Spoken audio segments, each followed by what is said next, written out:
Still got my dun chin on. I guess I better just leave it on. Maybe I should get an outfit, made in like an ape do good or something, and just have all this stuff put on here permanently. Or just have a little yin yang symbol right there embroidered into your shirt. Somehow a yin yang symbol just seems like maybe a touch too much. Okay, so Catherine's going to lead us in the first one.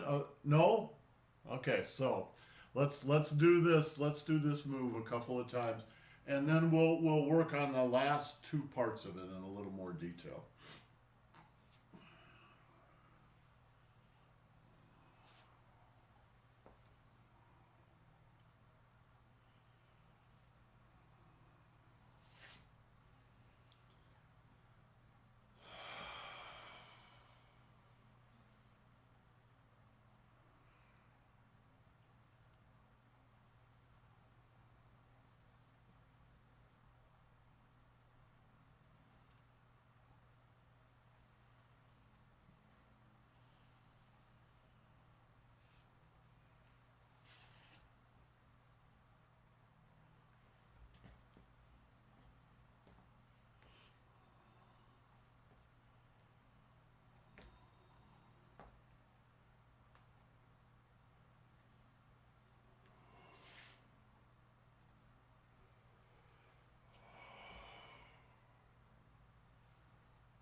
Questions?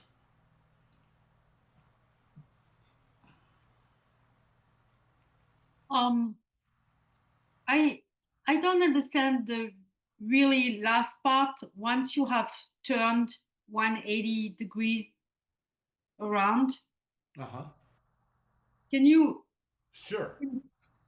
Are you talking about when you say you once don't under? once once you have turned? Yeah, I understand that part.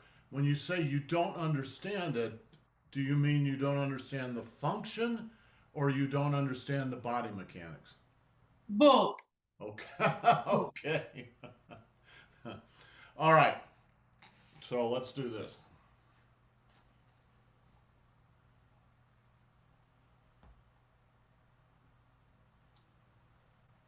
Throw.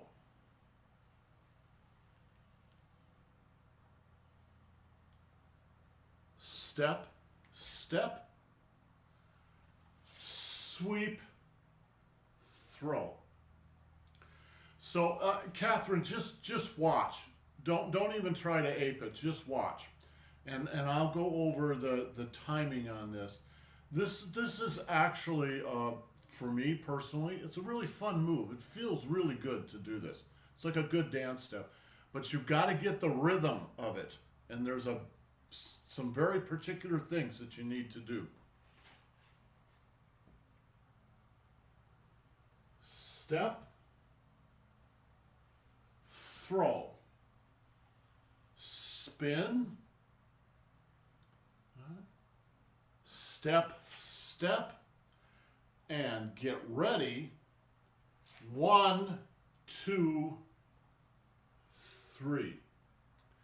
So that very ending, there's a very particular sequence that you go in. Let me do it one more time.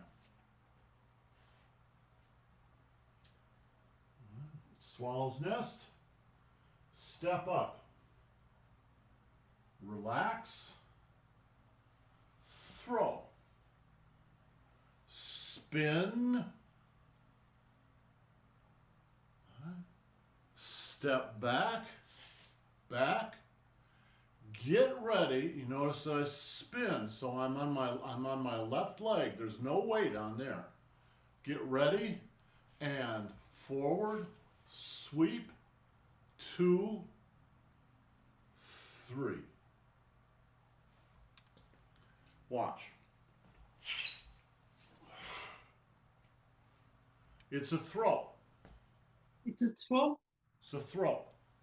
So if you were doing this, there might be. I'm sorry. I wish I had somebody here to do it. I wish Kevin was here and I could do it to him. Right. So the first part of it is, right, you've spun around and you're like this and you step back. That actually could be a throw too. So suppose this is some guy's arm. Here's his hand. The blue thing's his elbow. All right. Maybe you would do this if he's trying to hit you. So here comes his punch in. In other words, there's a momentum coming this way. Right? Because there's a momentum coming that way, you want to blend with it. One way, not the only way, but one way to blend with it, right, is to first move toward it. Remember, we spin around and then we move toward it in order to grab it. Why do we move toward it? So that we can move backward again, right? So here comes the punch. You block the punch, you grab his arm, and you move backward. Because his momentum's already coming this way, what you're doing is called stealing his momentum. You're stealing the flow of chi. He may not even be aware of his chi and what's going on. But it's coming in here, you grab it, boom. You may take him all the way to the ground. Boom. Maybe not. You also can just move back and move him aside. But in the form, it's a very small little movement, right? So that's one. The next one is a guy. So that guy came from over here, 45 degrees. The next guy's coming from 45 degrees on the opposite side. That's his evil twin brother, right? So you throw this guy here. Oh, now here comes another guy here, right? And you sweep and 1, 2. You grab his arm. You're just going to have to picture this in your mind. Right? Here comes his fist in. Grab it, right? Sweep 2, 3. So I've got him probably at the shoulder. So you throw him on the floor. Yes. Yes. So I've taken care of the one guy. Here comes somebody else, right? So you step back, you grab him here, and you're not using your arm muscles. You're using the motion of the body. And then the other arm is going to come up about where his shoulder is. This is his elbow in the middle, but this is his shoulder, right? 1, 2. And you could take him all the way to the ground. You could. You wouldn't have to. When you have somebody's arm like that, it's very easy to break his arm, even a big, strong guy. So when you grab somebody's arm like this, if you grab it up by the shoulder and try to twist it, it's almost impossible because he would have all the leverage. When you grab when you grab the end of it, it's much easier to twist it because now you've got the leverage. Now, if he's a really big, strong guy, he probably isn't going to you're not going to get away with anything, but you might be able to twist the arm around. So I go in to punch a guy, he grabs my arm and he twists it like this. And then he's going to come behind at my shoulder and push my shoulder down. That's exactly what you're doing here. All right? Watch this hand. Twist, throw. Catherine, does that make sense? Yes. I mean, yes. What? Yes and no. If I don't know why, but this move is more complicated for me to visualize, and It's a really active move, so it is difficult to. It's like a dance step that's very active. Once you get it, it's a lot of fun, but getting it takes some work. Right? Watch my hand. yeah. All right, here comes the thing. I'm gonna block him by coming up like this and reaching around. You notice I'm not so much trying to grab him, as I'm just blocking. And then as it comes in, I grab him, and I don't even have to do this on purpose. I'm just going to do it because of the structure of my body. I'm going to twist his arm.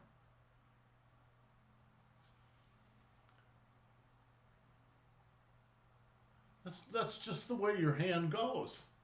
Right? So you're not in a sense doing anything. You're just doing what your body would naturally do. Yeah, Kevin.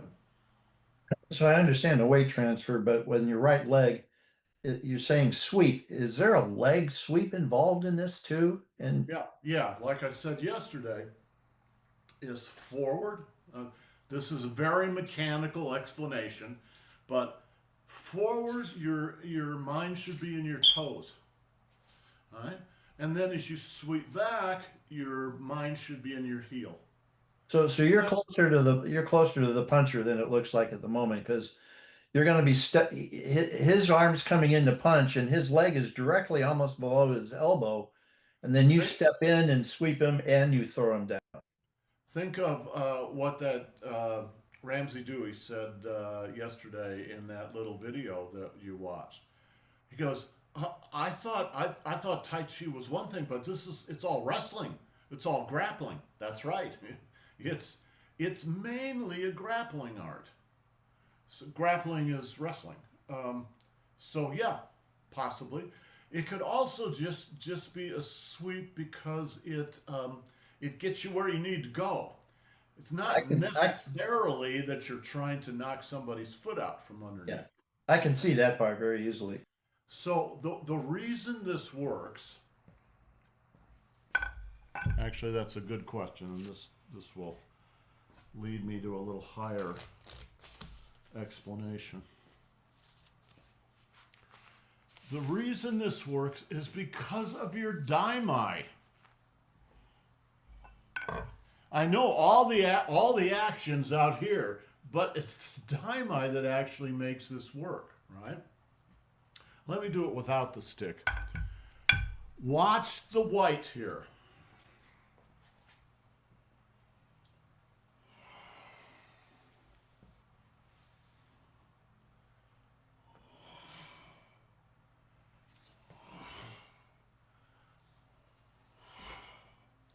So you want a really round kickback because when you do that round kickback, it's actually going to turn your waist. And that's what creates the momentum that makes this a powerful move.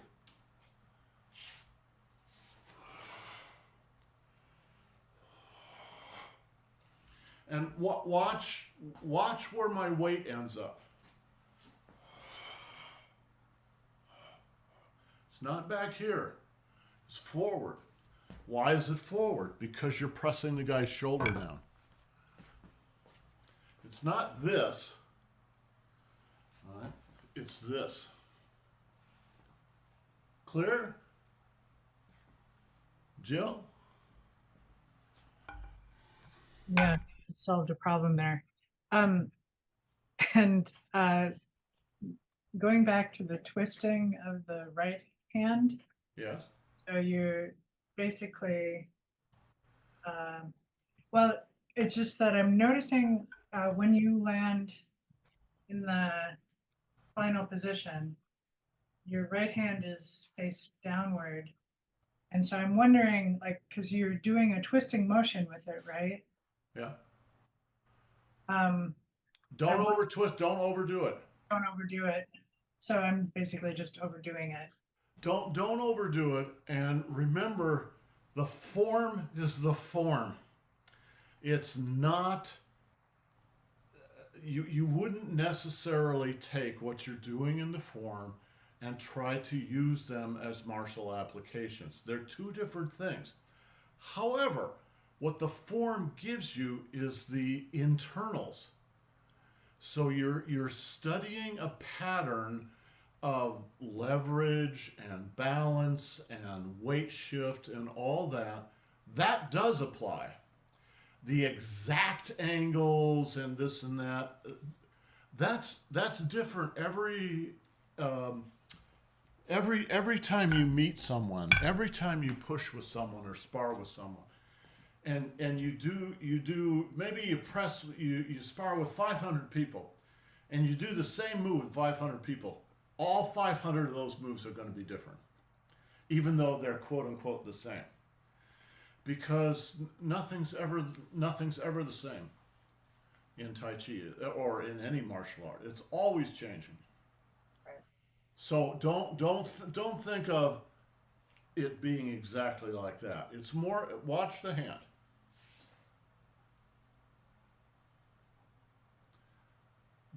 Why do you do it that way in the form rather than like this? Because they want you to practice the pressing down energy. Watch.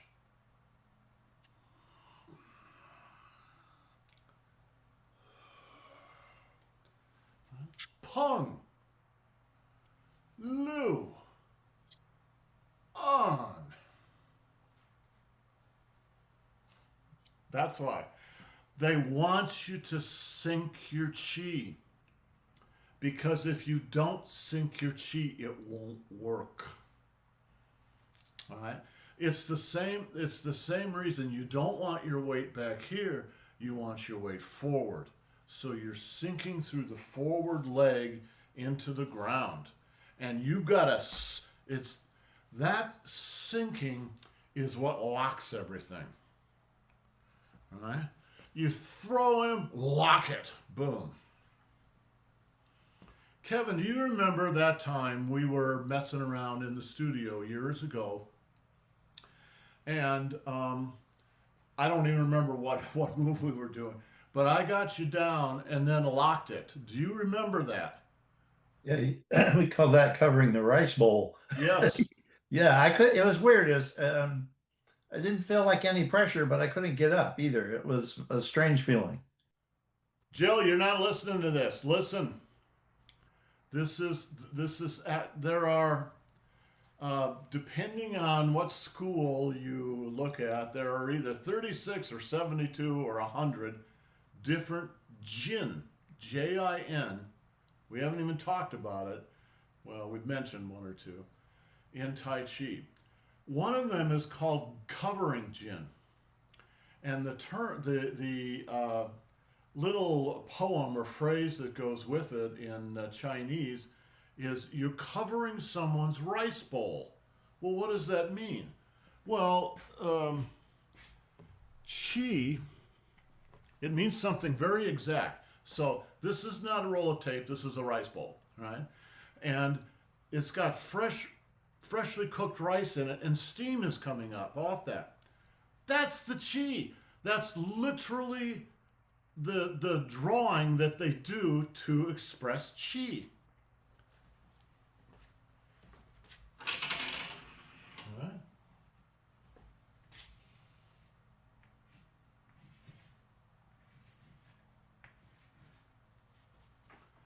That's the symbol for Qi. It's the steam coming up off of rice. That's more complicated than that, but that part of the drawing is in there. So when you cover someone's rice bowl, you're covering their Qi so they cannot express their Qi outward from their body. They're trapped. All right? Now, listen to Kevin's description of this again. Kevin, go for it. Well, it was on the ground, well, on my knees almost, and you had my hand, and it was like it didn't feel like you were standing on anything or pressing down on my arm. I just couldn't move. It was a very weird feeling. And it wasn't like forever. It was just momentarily. Yeah. It's there's a certain gin that you can develop with enough experience. You can cover someone's rice bowl so they cannot bring their energy up and out. So Kevin was down, and it's not like you're using a lot of muscle or a lot of weight. It's very easy. It's like almost you're hardly even touching them, and they're trapped. They can't move. And this kind of Jin is the reason that Tai Chi has a reputation of being magical. Because it kind of seems, what the hell is going on? When someone does it, someone who can do it, does it to you, you go, what the fuck? What was that? Because it just is unlike anything else. It's not like, how can I say? When someone uses strength on you, you're absolutely sure what it is. It's their physical strength. When they use their weight on you, you know what that is. When they use covering Jin on you, you have no idea what's going on, but you can't move. You simply can't. Now, you can move your fingers and stuff, but you cannot move your body. Yeah. There are two things that I'm the original doubting Tai Chi Thomas, And one is when I first met you, I asked to push you to see, and not push hands, just push on you to see if I could move you, and I couldn't. So I go, okay, this guy knows what he's doing. And then it's like, okay, what's the woo-woo crap that I always called it? And then you did that, and I went, okay, I got to hang out and see how to do this. It's very strange, guys. Yeah, Jill, I'll get you in a minute. It's very strange because these kind of more advanced Jin, you're only going to get them after you've been doing this for 12, 15, 20 years. And in a way, you don't learn them. They just develop. And in a sense, you sort of are discovering them. And it just happens. So that particular episode with Kevin, I wasn't trying to do it. This is a perfect example of what Tai Chi actually is. You should not be trying to do anything. Just like with the breathing. It's just those possibilities are in you, and when they're called for, they simply show up. Boom. There they are. And anyway, it's interesting. It was interesting for me to do it because, of course, I'm feeling Kevin, and I felt him trying to move, and he couldn't move. All right? And it's not like I was like reefing on him or anything. It was very gentle. Yeah, Jill. Two things. So the first one is from yesterday's presentation. So that video that we were watching about the MMA fighter who was being taken down by an 80-year-old man. Do you think Jin was involved in that? Oh, I would have to see what was going on, but that brings up a really good point. A lot of Tai Chi is just kind of basic level, including by great masters. So let's say this guy was a great master. I don't know if he was or not, but let's say that he was. That doesn't mean that everything he does is going to be at the highest level. You're actually going to approach a situation. Remember that this is not planned out ahead of time. And you don't go into conflict with some plan.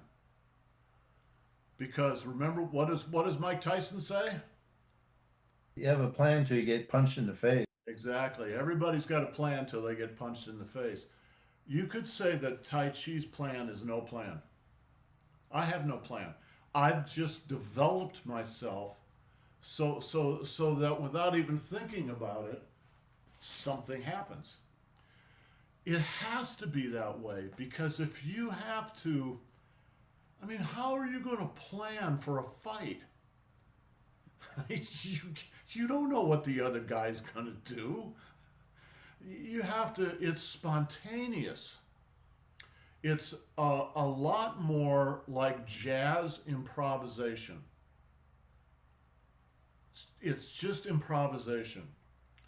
And, um, and there are levels and levels and levels and levels of this. As within any sport or any craft, there are many levels. And you don't go out and do your top level stuff. In fact, most people who've got the top level stuff don't want to show it. Right? They would much rather solve the problem with a lower level thing. Meaning just plain wrestling. Now, there's nothing wrong with wrestling. I mean, wrestling's good. Wrestling is good. Right? You could think of that as wrestling, but on top of the wrestling, there are other levels of things. And you could, right? You could at this point cover the guy if you have that skill. And how can I say it? It's not even a skill, guys. I don't know how to explain what it is. I honestly don't. It's the way they usually explain it is it has something to do with your consciousness. And that's true. But those English words do not capture its essence. You just can't capture it. You guys all know the women's basketball player Caitlin Clark. Watch her shoot. You know, she's had some times when her game's been off. She's had an injury or something has gone on, her game's off, and she doesn't make any shots. And then suddenly her game will come on, and she cannot miss. It's like, what is it? What is that? It's something kind of mysterious. Now, I'm picking on Caitlin Clark just because most people know her. But a lot of players have that. Remember,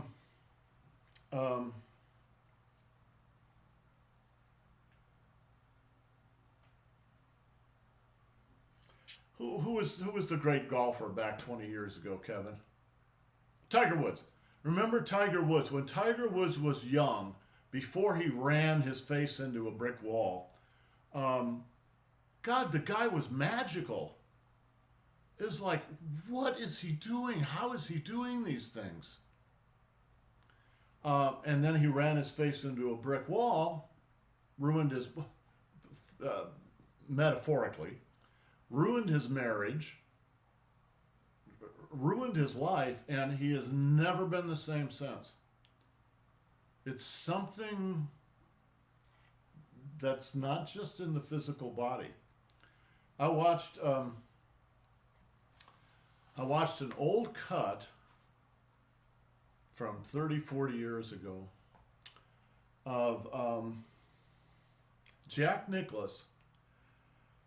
Essentially, he'd already retired. I don't think he was playing tournaments anymore, but he was at a friendly tournament and lots of people, and he was talking with a guy who was playing in the tournament, and the guy was going, "Oh my God, this is like 100-foot putt up a hill, and the hill's all like this." He said, "There's no way that I can make this putt. I'm just going to chip it up." Right? And Jack said, no, you don't got to do that. You can make this putt. The guy said, "Oh, you're crazy." He goes, "No, I'm seriously, you can make it." "All right, then let me see you do it." And Jack said, "Okay." And he took his, and he just went whack like this. And that thing went up the hill and went over a hill, went down, went up, up, up, up, and into the cup. And it's like, what? How is that even possible? And it's like, I don't know. You can't put that stuff in words, but when it happens, you will know it. It's like, they talk about being in the zone. for any sport. Doesn't matter what the sport is, or any craft or singing or anything. Sometimes you're just when you get in the zone, you will know it. And it's not something you do. It's something that happens to you. You prepare yourself, you do your daily disciplines, you do your daily qigong no matter how much you want to stay in bed, you get up and you do your qigong and you just keep practicing and practicing. And every once in a while something happens. And it's just like, where did that come from? It's going to seem like magic because in a way it is kind of magic. It's like a Zen archer. Yeah, exactly. You guys have read Zen and the Art of Archery? Yeah. No, Zen in the Art of Motorcycle Maintenance, sure. Well, yeah, it's along the same lines.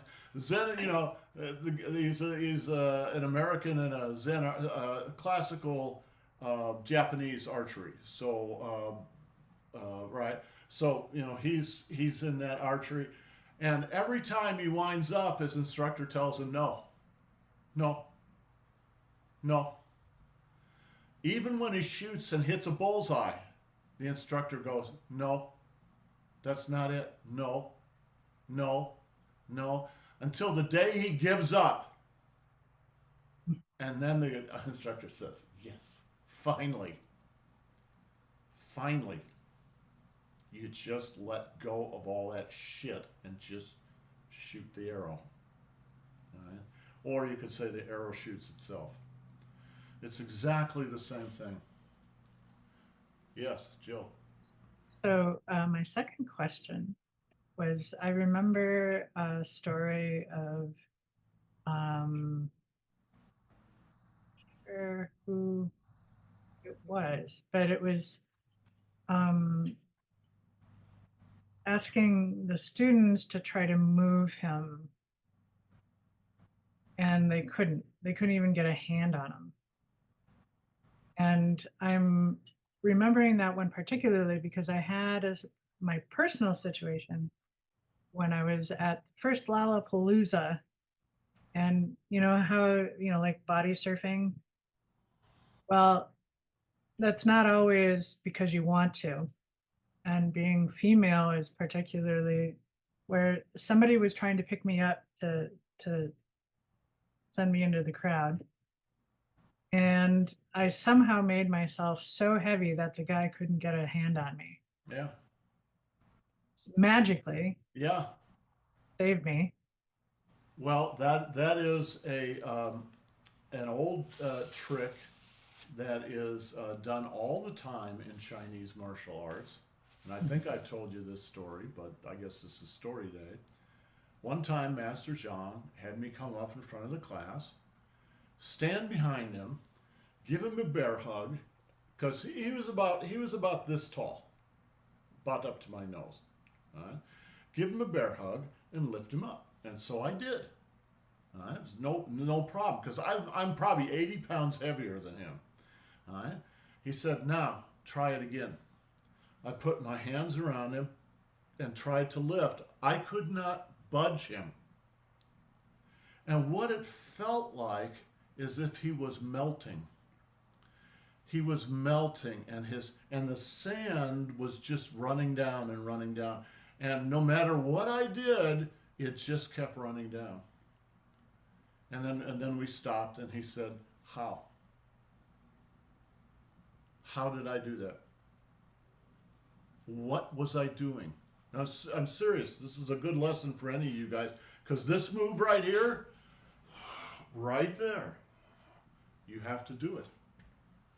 Every Tai Chi move, every yin and yang cycle, you will have to do this. What did he do? There's a famous story that Grandmaster Feng tells. His main teacher was a Qigong teacher, Hu Yaoqian. Hu Yaoqian opened the first Qigong hospital in Beijing, yada, yada, yada. So he was very well known. But Master Hu if you saw a picture of him, looks like someone who works in a dental office or something. He's very mild looking, you know, rather small, very mild looking, a little chubby, right? And Grandmaster Feng was one of his students. So he tells this story. One time, he and 3 other guys, young guys, so, you know, Master Hu's in his 50s, and these guys are all in their early 20s. They decide to go to his house. So this is a very common thing they would do. The old houses in China were compounds. So there was a big courtyard and a gate to the outside. And they're not houses like our houses. And so they would go there and see if he was available, and then they would practice with him for a while. Now, not every student did this, just the indoor students. So they went to the house, and they knocked on the gate, and they let him in the gate. But then they found out, well, Master Hu was, guests were received in the bedroom. The bedroom had what was called an air-hot bed, A-R-H-A-T. And it's a great big bed, and it can be a bed, but it can also be kind of like a throne, right? And so literally, when you had guests for the evening, they came in there. That's the way they ran their houses. And they realized, well, he's meditating. He's on his bed meditating. So we'll just stay out here and be quiet. And they stayed out there and did a little practice for a while. And then they heard him calling them. He said, boys, come here. So they go running into his bedroom, and he goes, oh, you know, I've been sitting so long, my legs are all crooked, I can't get up. Help me get up. And so all 4 of them took hold of him, and they couldn't move him. They tried really hard. They could not move him. And they finally said, oh, that's okay, I'll just do it myself. And he got up and he walked down. And he said, now, boys, what have you done wrong? I'm an old man. You're 4 strong young men. You couldn't move an old man. Why not? What have you done wrong?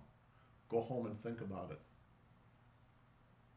And so he said, so the end of his story is, said, well, we all left and we were really upset because we couldn't figure out why we couldn't pick him up. And he said, we've done something wrong. What have we done wrong? So we analyzed each other.